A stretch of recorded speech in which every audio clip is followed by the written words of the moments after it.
أعوذ بالله من الشيطان الرجيم. بسم الله الرحمن الرحيم. وإذ تأذن ربكم لئن شكرتم لأزيدنكم ولئن كفرتم إن عذابي لشديد. وقال موسى إن تكفروا أنتم ومن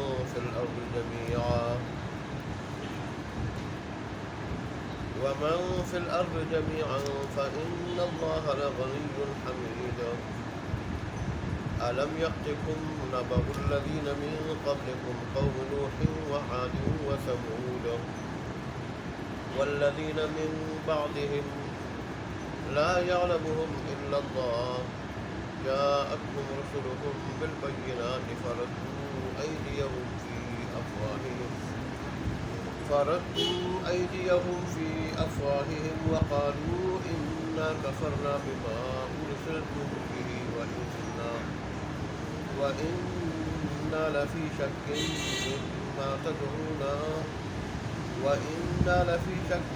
مما تدعوننا إليه مريب.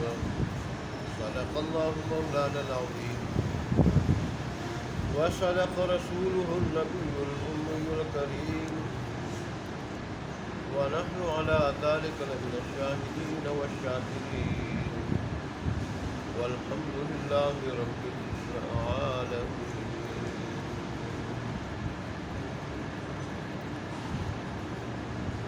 گزشتہ آیات میں اللہ تبارک و تعالیٰ نے ارشاد فرمایا تھا کہ ہم نے گزشتہ جتنے رسول بھیجے ہیں تو اپنی قوم کی زبان میں،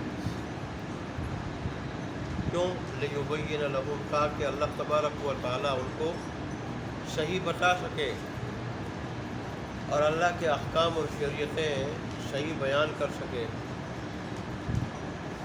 اس کے بعد اگر کوئی پھر اپنی ضد سے، عناد، ہٹ درمی سے، اصرار سے کافر اور گمراہ ہوتا ہے تو ہو جائے، اللہ تبارک و تعالیٰ کی طرف سے حجت پوری ہو جائے۔ پھر مثال کے طور پر اللہ تبارک و تعالیٰ نے موسیٰ علیہ السلام کا تذکرہ فرمایا کہ ہم نے ان کو فرعون اور آل فرعون کی طرف، دو قوموں کی طرف بھیجا، ایک فرعون کی قوم، ایک بنی اسرائیل، اور ہم نے کہا کہ اپنی اس قوم کو کفر، شرک، بدعت، اللہ کی بغاوت اور نافرمانی کی تاریکیوں سے روشنی کی طرف نکال لائیں اور ان کو اللہ تبارک و تعالیٰ کے دن یاد دلا دیں۔ میں نے آپ کو بتایا تھا کہ دن تو سارے کے اللہ تبارک و تعالیٰ کے، سارے کے سارے، لیکن یہاں دنوں سے مراد وہ تاریخی دن ہے میں جن سے اللہ تبارک و تعالیٰ کی طرف سے یا کسی قوم پہ انعام نازل ہوا تھا یا کسی قوم پہ اس کی گمراہی، نافرمانی کی وجہ سے عذاب اترا تھا۔ دنوں سے مراد وہ دن ہے۔ اور میں نے کل بتایا تھا آپ کو کہ جزائے عمل کے 4 سبب ہیں جو تقاضا کرتے ہیں کہ جزائے عمل ضروری ہو، انسان کو اس کے اعمال کا بدلہ ملے۔ اچھے اعمال ہو تو اچھا، برے ہو تو برا۔ وہ 4 تو ہو چکے۔ پھر میں نے کل یہ کہا تھا کہ ابھی ٹائم زیادہ ہو جائے گا، کل زندگی رہی تو وذکرہم بایام اللہ، اس کی مناسبت سے علوم قرآن کی جو 5 قسمیں شاہ ولی اللہ محدث دہلوی رحمۃ اللہ علیہ نے ذکر فرمائی ہے وہ بیان کروں۔ تو وہ فرماتے ہیں کہ علوم قرآن کی 5 قسمیں ہیں۔ پہلی قسم علم احکام ہے، دوسری قسم علم مناظرہ ہے، اور تیسری قسم تذکیر بما بعد الموت ہے، اور چوتھی قسم تذکیر باعلیٰ اللہ ہے، 5ویں قسم جس کا ذکر آج کی آیت میں ہے تذکیر بایام اللہ۔ علم احکام وہ علم ہے، پہلی قسم، کہ جس کے ذریعے فرائض، واجبات، سنت مباحات، جائز ناجائز، حلال حرام کا پتہ چلتا ہے۔ علم مناظرہ وہ علم ہے جس کے ذریعے 5 باطل فرقوں، کافر، مشرک، یہود و نصارہ، منافق، ان سے بحث و مباحثہ کیا جاتا ہے، اور اس علم کے ذریعے ان باطل فرقوں کا رد مطلوب ہوتا ہے، رد۔ تیسرا علم تذکیر بما بعد الموت، اس میں اللہ تبارک و تعالیٰ نے موت اور موت کے بعد آنے والے واقعات اور حالات ذکر فرمائے ہیں، اور اس طرح حضرت انسان کو اسے عبرت دلائی ہے کہ وہ محاسبہ اعمال کی تیاری کرے۔ اور چوتھی قسم تذکیر بآلاء اللہ، اللہ تبارک و تعالیٰ نے اپنی کامل قدرت کی نشانیوں کا تذکرہ فرمایا ہے اس حصہ علم میں، اپنے عجائبات قدرت کا ذکر کر کے انسان کو غور فکر کرنے کی دعوت دی ہے کہ انسان ان میں عجائبات قدرت پہ غور فکر کر کے اللہ کی وحدانیت پر ایمان لے آئے۔ اور 5ویں قسم تذکیر بایام اللہ، جس کا ذکر کل والی آیت میں، کل کے درس والی آیت میں گزرا تھا، اور آج میں نے پھر دہرایا اس کو۔ تذکیر بایام اللہ کیا ہے؟ سابقہ اقوام پہ جو حالات گزرے ہیں، ان حالات اور واقعات کا ذکر کر کے حضرت انسان کو عبرت دلانا، ان واقعات حالات کا ذکر کر کے یہ دعوت دینا کہ اپنی کمزوریوں پہ نظر رکھے، اپنی کمزوریوں پہ نظر رکھے، اور پھر اپنی کمزوریوں کی اصلاح کرے، تاکہ سابقہ اقوام کی طرح اللہ کے عذاب کا شکار نہ ہو جائے، جیسے قوم نوح، قوم ثمود، قوم عاد وغیرہ اقوام، اور میں کمزوریاں تھیں، اور ان کمزوریوں کی اصلاح وہ نہیں کر رہے تھے۔ انبیاء بھی آئے، انہوں نے سمجھایا بھی، پھر بھی وہ باز نہیں آئے، تو پھر اللہ تبارک و تعالیٰ کی طرف سے عذاب آیا۔ یہ تو کل کی آیات کی کارگزاری تھی کہ موسیٰ علیہ السلام نے فرمایا کہ اللہ تبارک و تعالیٰ کے وہ تاریخی دن یاد رکھو جن میں اللہ تبارک و تعالیٰ نے یا تو کسی قوم پہ انعام فرمایا یا ان پہ عذاب نازل کیا، اور پھر خود فرمایا کہ ان واقعات میں البتہ عبرت کی نشانیاں ہیں، عبرت کے دلائل ہیں ایسے لوگوں کے واسطے، ایسے آدمی کے واسطے جو صبر کرنے والا ہو اور شکر کرنے والا ہو۔ اور پھر اسی شکر کے سلسلے میں موسیٰ علیہ السلام نے اپنی قوم کو وہ بہت بڑا انعام اللہ کا یاد دلایا کہ دیکھو فرعونیوں نے تمہیں 400 سال تک غلام بنایا رکھا، 400 سال تک، اور اس میں جو ہے وہ تم سے بڑے بڑے بگاڑ کے کام لیتے تھے، پھر تمہارے بچوں کو مسابہ کرتے تھے، عورتوں کو لونڈی بنانے کے لیے زندہ چھوڑتے تھے، اور تمہارے سامنے تمہارے بچوں کا قتل کیا جانا، عورتوں کو لونڈی غلام بنانا جو انسانی فطرت کے خلاف ہے، اس میں تمہارے لیے بہت بڑی آزمائش تھی، تو اللہ تبارک و تعالیٰ نے اس سے تمہیں نجات دے دی، یہ بہت بڑا انعام ہے، اس کا شکر ادا کریں۔ اسی شکر کے سلسلے میں موسیٰ علیہ السلام نے اپنا کلام جاری رکھتے ہوئے آج کی آیات میں اس کا ذکر ہے کہ اس بات کو بھی یاد رکھو، یہ بھی یاد رکھنے قابل ہے کہ جب تمہارے رب نے تمہیں اطلاع دی، تمہیں خبردار کیا، لئن شکرتم لازیدنکم، اگر تم میری نعمتوں کا شکر ادا کرو گے تو میں بڑھاؤں گا، مزید نعمتیں عطا کروں گا۔ اس لیے حدیث شریف میں آیا کہ جو آدمی چاہتا ہے کہ میری نعمتیں باقی رہیں، جو ہیں وہ باقی رہیں، ان میں اضافہ ہو، تو اللہ تبارک و تعالیٰ کی ان نعمتوں کی قدر کرے، شکر ادا کرے۔ شکر زبان سے بھی ادا کیا جاتا ہے، شکر دل سے بھی ادا کیا جاتا ہے، اور شکر جو ہے نا ہاتھ پاؤں وغیرہ اعضاء سے بھی ادا کیا جاتا ہے کہ ان چیزوں کو اللہ تبارک و تعالیٰ کی اطاعت میں لگا دے، بغاوت سے بچائے، جس مقصد کے لیے اللہ نے یہ چیزیں دی ہیں اس مقصد میں استعمال کرے، اس کے خلاف استعمال نہ کرے۔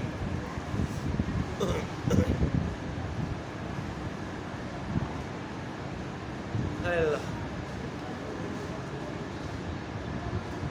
ویسے اللہ تبارک و تعالیٰ کا ارشاد بھی رسول اللہ صلی اللہ علیہ وسلم نے ذکر فرمایا ہے، مصیبت کے وقت صبر کرنا اور راحت ملنے پہ، نعمت ملنے پہ شکر ادا کرنا، اس سے اللہ بڑا راضی ہوتا ہے، بڑا خوش ہوتا ہے. جیسے رسول نے فرمایا کہ اذا یأکل الانسان او یشرب، کہ جب انسان کھاتا ہے یا پیتا ہے اور پھر وہ الحمدللہ کہتا ہے تو اس پہ اللہ تبارک و تعالیٰ اسے راضی ہو جاتا ہے، اور اللہ کہتا ہے کہ میرے بندے نے میرا شکر ادا کیا، میرے بندے نے میرا شکر ادا کیا، اللہ اس پہ راضی ہوتا ہے.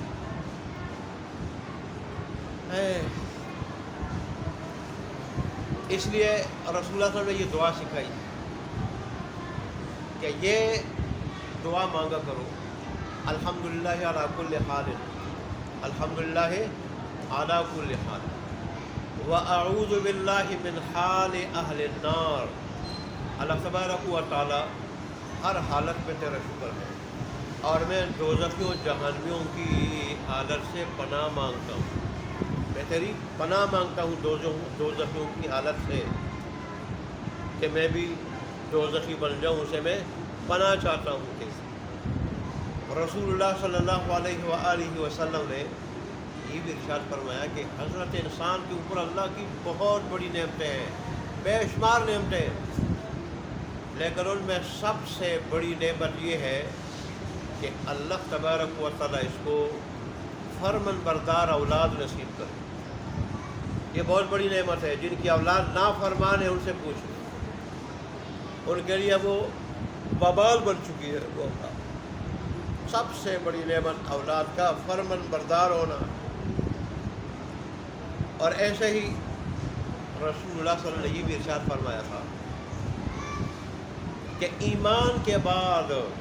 عافیت سے بڑھ کر کوئی نعمت اللہ تبارک و تعالیٰ کے بندوں کے اوپر رب کی طرف سے نہیں. ایمان کے بعد عافیت، خیر و عافیت، کہ آدمی ہر مصیبت سے،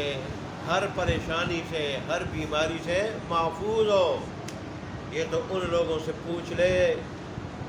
جو صحت کھو چکے ہیں، ان سے پوچھ لے کہ صحت کتنی بڑی نعمت ہے.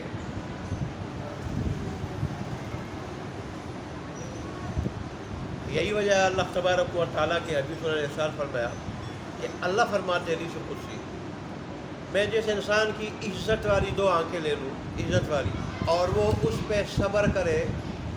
تو میں اس کو جنت میں پہنچائے بغیر کسی اور صلے پہ راضی نہیں ہوں گا. کہ اس نے بہت بڑے صبر سے کام لیا ہے. تو بہرحال مصیبت کے وقت رب کی طرف سے سمجھتے ہوئے اس پہ صبر کرنا،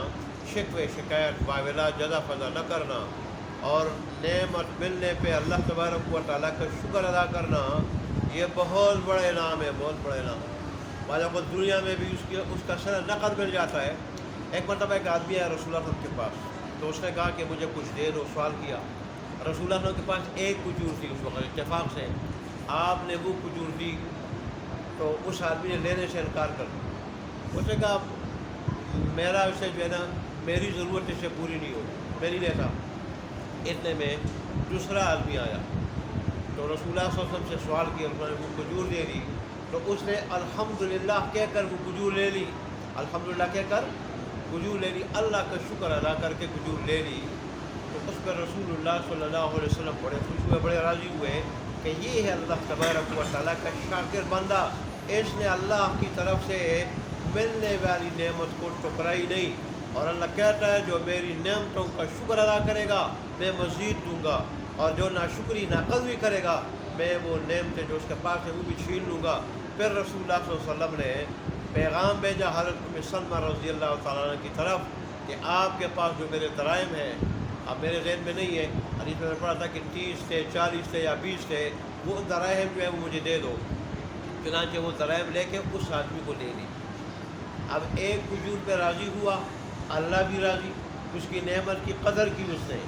اور جو ہے وہ شکر گزاری کی اس نے، اللہ کا حبیب بھی راضی ہوا، اور اصلا میں 20 30 یا 40 درہم بھی عطا کی. یہی تو اللہ تبارک و تعالیٰ فرما رہے ہیں کہ اگر تم شکر کرو گے میں مزید دوں گا اور اضافہ کروں گا نعمتوں میں، اور اگر شکر نہیں کرو گے تو پھر جو ہے وہ کیا کروں گا، وہ میں لے لوں گا اور پھر سخت عذاب بھی دوں گا، سخت عذاب میں مبتلا کروں گا۔ ایسے ہی رسول اللہ صلی اللہ علیہ وسلم کے پاس کچھ لوگ آئے مانگنے کے لیے، آپ کے پاس اور کچھ نہیں تھا، سخاوت تو بڑی تھی لیکن تھا کچھ نہیں، اور آپ کا فخر بھی اختیاری تھا اپنی امت کو بتانے کے لیے کہ دنیا اور دنیا کی چیزیں کچھ بھی نہیں ہے، اصل تو آخرت کی چیزیں ہیں، تاکہ کل امت پر یہ نہ سمجھے کہ ہمارے نبی نے تو بڑی عیش و عشرت کی زندگی گزاری، تو آپ نمونہ تو تھے نا، عملی نمونہ، اپنی امت کو کہہ رہے تھے کہ دنیا کچھ نہیں، دنیا گند ہے، دنیا کی اللہ کے نزدیک کوئی قیمت نہیں، مچھر کے پر کے برابر بقت ہوتی، کافر کو گھونٹ پانی کا نہ دے تھا، اور پھر آپ فخر جو ہے نا وہ اختیاری نہ اختیار فرماتے، تو ظاہر ہے اس میں جائز تو وہ بھی تھا، جائز تو وہ بھی تھا، لیکن رسول اللہ صلی اللہ علیہ وسلم نہیں چاہتے تھے کہ اس طرح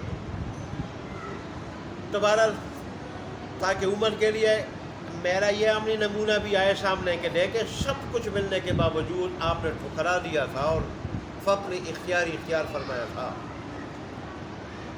تو آپ نے وہ آپ کے پاس کچھ نہیں تھا، آپ نے پانی دم کر کے دے دیا، جنہوں نے مانگا تھا، کچھ مانگا تھا کہ ہمیں ہماری کوئی مدد کی جائے، تو انہوں نے کہا کہ اس سے ہمیں کیا ہوگا، ہمیں تو کوئی پیسہ ملنا چاہیے، کوئی دولت ملنی چاہیے، کوئی کھانے پینے کی اور چیزیں ملنی چاہیے جس سے ہماری ضرورت پوری ہو، اس میں ہمارا کچھ نہیں ہوگا، انہوں نے انکار کیا۔ اس لیے لوگ کہتے ہیں نا ہیرے کو ہر آدمی جانتا کہ یہ کتنا قیمتی ہے، وہ ہیرے کی قدر و قیمت جاننے والا جانتا ہے۔ اتنے میں حضرت موسیٰ عشری اور ان کے ساتھ ان کے قبیلے کے اور لوگ آئے، جب رسول اللہ صلی اللہ علیہ وسلم نے ان کے سامنے انہوں نے بھی سوال کیا کہ ہمارا کوئی تعاون کیا جائے، تو رسول اللہ صلی اللہ علیہ وسلم نے وہ پانی پیش کیا، جب پانی پیش کیا اور یہ بھی ساتھ بتا دیا کہ اس طرح کچھ لوگ آئے تھے، میں نے ان کو دیا، انہوں نے تو واپس کر دیا بھائی کہ پانی سے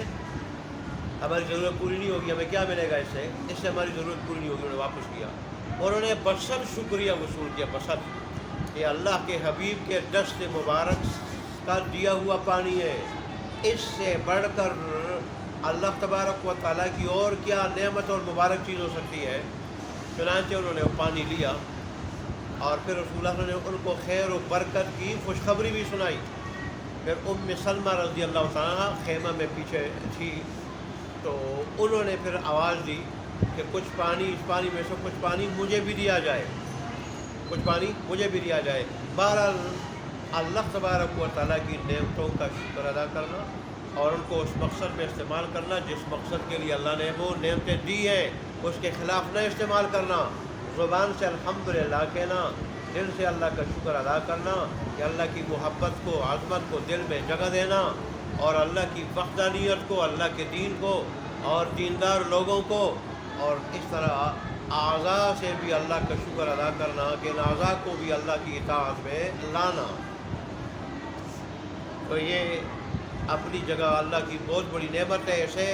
انعامات میں اضافہ ہوتا ہے، نعمتیں چھنتی نہیں ہے، اور اگر ناشکری ہو جائے پھر اللہ نعمتیں چھین لیتا ہے۔ دیکھیں آگے وَلَئِن كَفَرْتُمْ، یہی تو اللہ نے فرمایا، موسیٰ علیہ السلام اپنی قوم کے سامنے کہہ رہے وَإِذْ، اور ذہن میں لاؤ اس بات کو بھی، اس بات کو بھی کہ جب تَأَذَّنَ رَبُّكُمْ، خبردار کیا تمہارے رب نے، لَإِن شَكَرْتُمْ، اگر تم شکر کرو گے، لَأَزِيدَنَّكُمْ، تو میں تمہیں مزید دوں گا، اور یہاں لام تاکید اور جو نون ثقیلہ مشدد ہے یہ بھی تاکید ہے، ضرور بے ضرور میں اضافہ کروں گا تمہاری نعمتوں میں۔ وَلَئِن كَفَرْتُمْ، اور اگر تم ناشکری کرو گے تو ان عذابی لشدید، پھر بے شک میرا عذاب جو ہے وہ کیا ہے، البتہ بہت سخت ہے۔ پھر اللہ مختلف طریقوں سے عذاب دیتا ہے،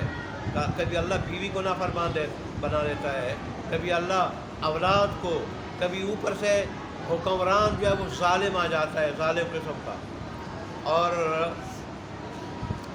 جو عوام کو دیتا تو کچھ نہیں ہے اور ان کے اوپر ظلم و ستم ڈھاتا ہے، جیسے قرآن میں دوسری جگہ آیا ہے کہ جو قوم میری نافرمانی کرے میں پھر 4 قسم کے عذاب بھیجتا ہوں، اوپر سے، نیچے سے، دائیں سے،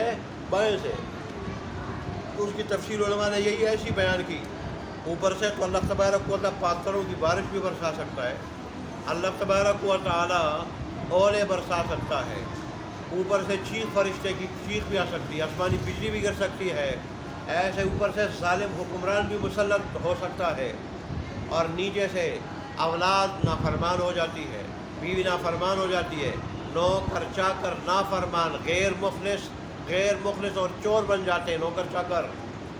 اور ایسے ہی دائیں بائیں سے مراد پڑوسی اور پڑوس ملک، ان کی طرف سے بھی حملے ہو جاتے ہیں، اور آدمی کو جو ہے وہ طرح طرح کی سزائیں مل جاتی ہیں۔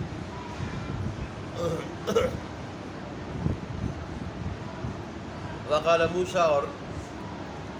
موسیٰ علیہ السلام نے فرمایا ان تکفروا انتم، اگر یہاں کفر سے مراد ناشکری ہے، کیونکہ یہ شکر کے بدلے میں آیا ہے، شکر کے مقابلے میں، اور شکر کے مقابلے میں جو کفر کا لفظ آ جائے اسے ناشکری ہوتی ہے، کفران نعمت، جس کو کفران ورنہ قدری ناشکری۔ ہاں ایمان کے مقابلے میں لفظ کفر آ جائے تو اس سے مراد پھر کفر ہوتا ہے۔ تو فرمایا موسیٰ علیہ السلام نے ان تکفروا، اگر تم ناشکری کرو گے، ناقدری کرو گے، کفران نعمت کرو گے، تم بنی اسرائیل سے خطاب کر رہے ہیں اپنی قوم سے، وَمَنْ فِي الْأَرْضِ جَمِيعًا، اور وہ سارے کے سارے لوگ اور وہ سارے کے سارے جن بھی اس میں آ جاتے ہیں، اور وہ سارے جو زمین میں رہتے ہیں، جن ہو انسان ہو جو بھی، تم اگر اللہ تبارک و تعالیٰ کی ناقدری ناشکری کرو، فَإِنَّ اللَّهَ لَغَنِيٌّ حَمِيدٌ، تو اللہ کو کچھ بھی نہیں جائے گا، تمہارا اپنا نقصان ہوگا۔ کیوں؟ فَإِنَّ اللَّهَ، پس بے شک اللہ تبارک و تعالیٰ، لَغَنِيٌّ، البتہ بے نیاز ہے، اور غنی ہے، بے نیاز ہے، بے پرواہ ہے، اور حمید تعریفوں والا ہے۔ حدیث بھی ہے، اللہ تبارک و تعالیٰ کے ارشاد ہے کہ میرے بندے سارے کے سارے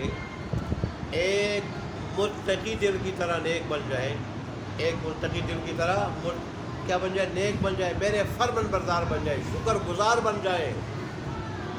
تو میری خدائی میں 10 کے برابر اضافہ نہیں ہوتا۔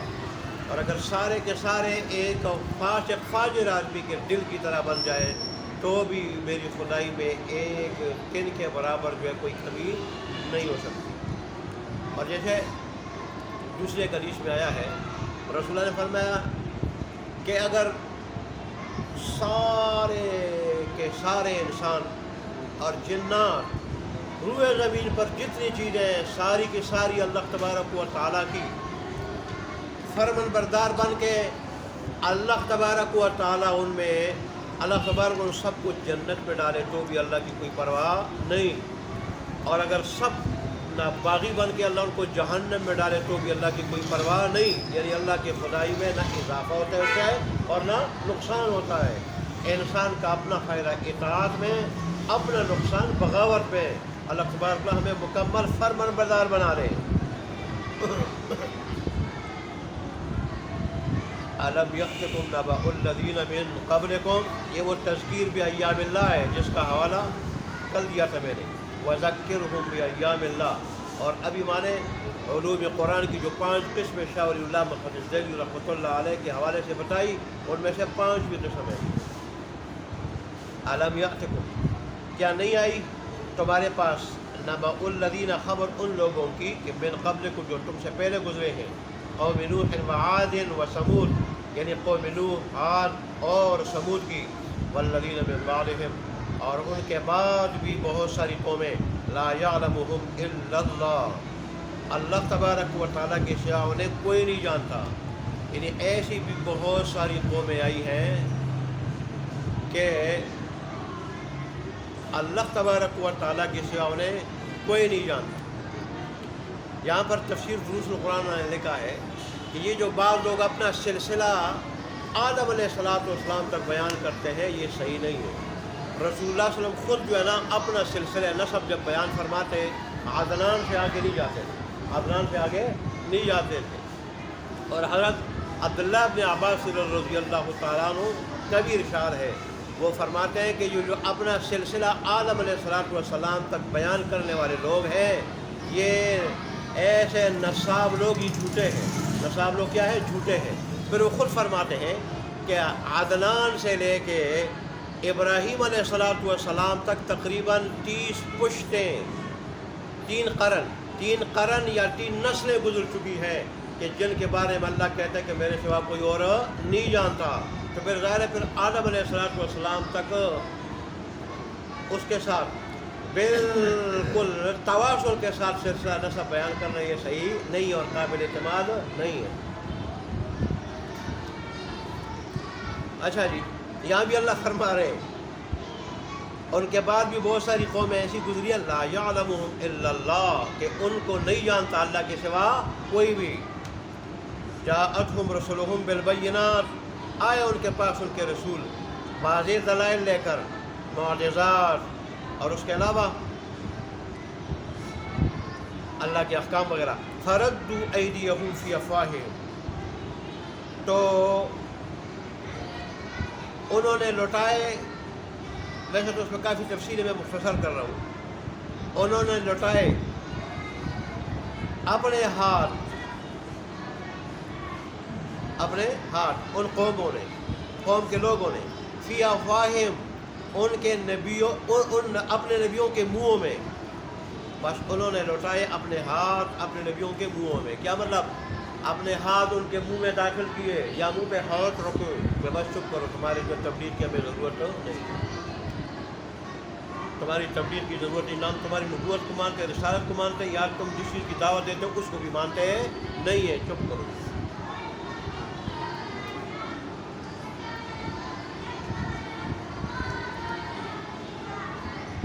مطلب ہے یہ بھی یہاں مراد ہو سکتا ہے کہ انہوں نے خود اپنے ہاتھ رکھے ہو انبیاء کے منہ پر، اور یہ بھی کہ خود انبیاء کے ہاتھ پکڑ کے ان کو تکلیف پہنچاتے ہوئے ان کے ہاتھ پکڑ کے ان پہ منہ پہ رکھے ہو، تمہاری تبلیغ کی ہمیں ضرورت نہیں ہے۔ اور ایک احتمال اور بھی ہے، چلے بتا دوں کہ حسرت و افسوس کی وجہ سے انہوں نے منہ میں انگلیاں رکھی ہو، انگلی، تو بعض نے اس کو ترجیح دی ہے کہ بڑے جب انبیاء تو کام تھا اللہ کا پیغام پہنچانا، وہ مارتے پیٹتے تکلیفیں پہنچاتے، وہ باز نہیں آتے تھے، تو وہ پھر کیا ہو جاتے تھے؟ منہ میں انگلی رکھ کے وہ افسوس کا اظہار کرتے تھے۔ ہم نے تمہیں کتنا سمجھایا کہ تمہاری تبلیغ کی ضرورت نہیں، پھر وہی بات کر رہے۔ اور بات کہتے ہیں کہ انہوں نے ایک چھوٹی صورت استعمال بھی لکھا ہے کہ اپنی انگلیاں غصے کی وجہ سے جو کیا کرتے کاٹتے تھے، جیسے منافقین کے بارے میں قرآن میں آیا ہے کہ وہ تمہارے سامنے تو بڑے خیرخواہ بنتے ہیں اور اپنی محفلوں جب جاتے تو غصے کی وجہ سے انگلیاں چبا رہے ہوتے۔ بس لوٹائے انہوں نے ان کے ہاتھ ان کے منہوں میں، وقالو، اور کہا انہوں نے، ان قوم کے لوگوں نے، ان قوموں نے، انا کفرنا بما ارسلتم به، بے شک ہم انکار کرتے ہیں اس چیز کا کہ جس کے ساتھ تم رسول بنا کر بھیجے گئے ہو، وَإِنَّا لَفِي شَكٍّ مِّمَّا تَدْعُونَنَا إِلَيْهِ، اور بے شک ہم اس چیز میں شک میں پڑے ہوئے ہیں جس کی طرف تم ہمیں دعوت دیتے ہو۔ اور شک بھی کوئی معمولی نہیں، مریب، جو تردد میں ڈالنے والا ہے، لہٰذا ہم تمہاری باتوں کو ماننے والے نہیں ہیں۔ آج ہمیں قرآن مفت میں ملا ہے، اس کی ہمیں قدر نہیں، اللہ قدر کرنے کی توفیق عطا فرمائے۔ الحمدللہ رب العالمین، والعاقبۃ للمتقین، والصلاۃ والسلام علی رسولہ محمد۔